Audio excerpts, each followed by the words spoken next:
नमस्कार दोस्तों, कैसे हो आप सब। आशा करते हैं आप लोग ठीक होंगे। आज सुनाएंगे तीनों ननद। हम लोग ननद हैं, ये मेरी भाभी हैं, तो तीनों लोग सुनाएंगे आप सभी को सोहर गीत बहुत ही प्यारा।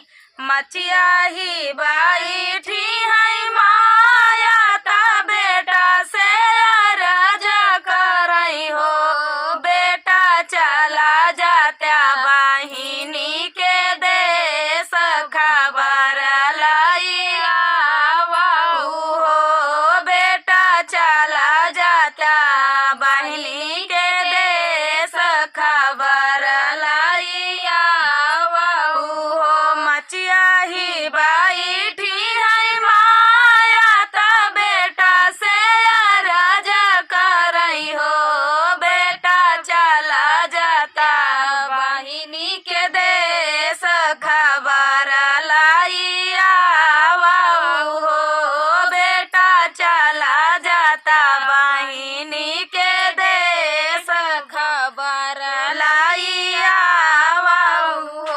लाइले है हाथवा सारंगी ता कान्हावा बाझोली आई हो, भैया चाली भैले भैया खाई ले जोगिया के भेष, बहिनिया देश गाइले हो, भैया धाई ले जोगिया के भेष, बहिनिया देश चली भैले हो।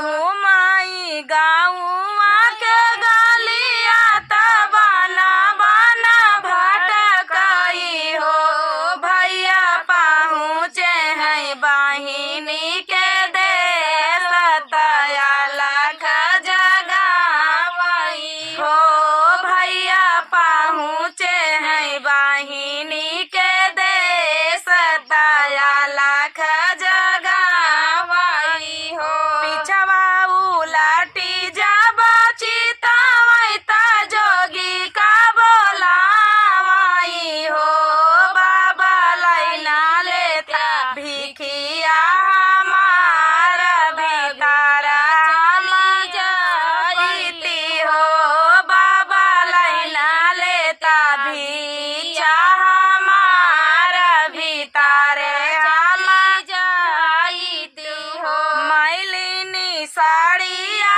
बहिनिया के बेउना हजार लागे हो, बहिनी घुंघूटे माला छितराए दुखिता बहिनी लगाई हो, बहिनी घुंघूटे माला छितराए दुखिता बहिनी लगाई हो। सोना महलिया के रानी ता सोना मोरी बहिनी ली हो, बहिनी कैसे बाटी सासू तोहारी तकाई से नाना दियाई हो, बहिनी कैसे बाटी सासू तोहारी तकाई से बहिनी आई हो, बहिनी कैसे बाटे पियावा